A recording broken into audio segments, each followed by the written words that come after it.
worked in that office before you.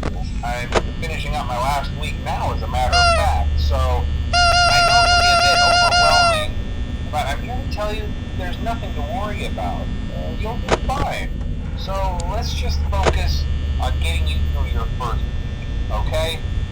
Let's see. First, there's an introductory greeting from the company that I'm supposed to read. It's kind of a legal thing, you know. Welcome to Freddy Fazbear's Pizza, a magical place for kids and grown-ups alike, where fantasy and fun come to life. Fazbear Entertainment is not responsible for damage to property or person. Upon discovering the damage or death occurred, a missing person report will be filed within 90 days or as soon as property and premises have been thoroughly cleaned and bleached and the carpets have been replaced. Blah, blah, blah. Now, that might sound bad, I know, but there's really nothing to worry about. The animatronic characters here do get a bit quirky at night, but do I blame them? No. If I were forced to sing the hearts of children, we need to show them a little respect, right? Okay. So just be aware, the characters do tend to wander a bit. They're left in some kind of free roaming, rather servos locking up and they get turned off for too long. They used to be allowed to walk around during the day too, but then there was the bite of 87. Yeah, it's amazing that the human body can live without the frontal lobe, you know?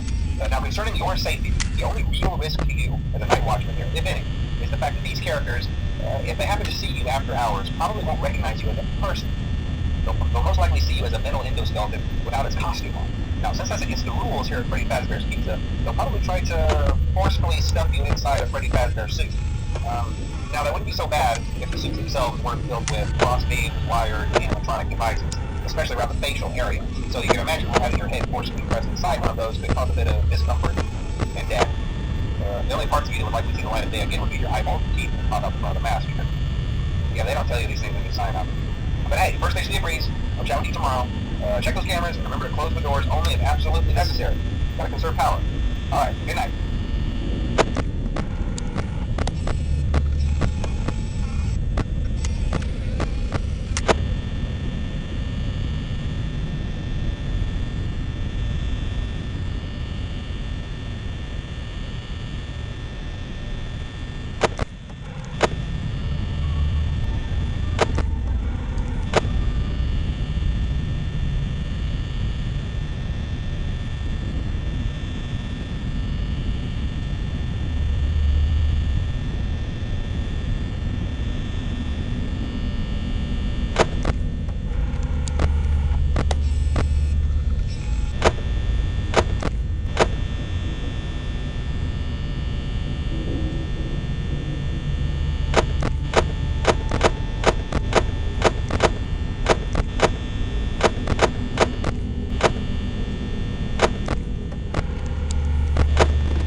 Mr. Sandman, bring me a dream.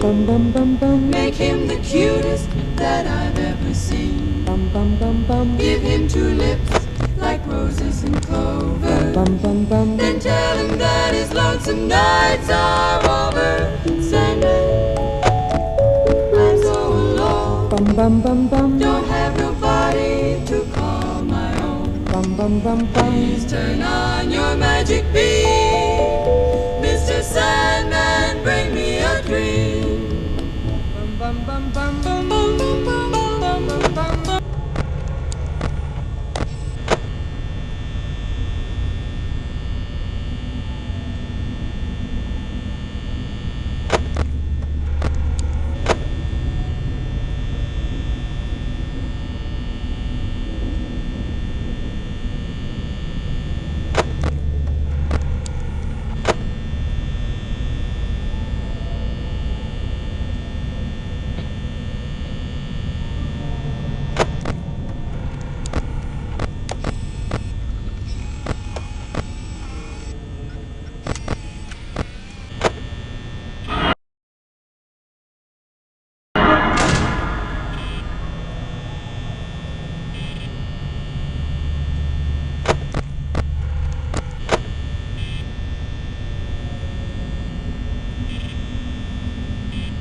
Hello?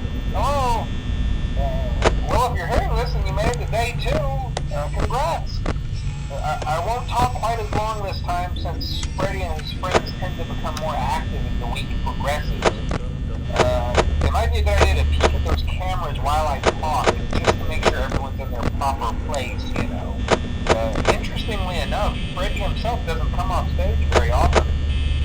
I've heard he becomes a lot more active in the dark, though, so hey, I guess that's one more reason not to run out of power, right? I also want to emphasize the importance of using your door lights. There are blind spots in your camera view, and those blind spots happen to be right outside your doors. So if you can't find something or someone on your cameras, be sure to check the door lights.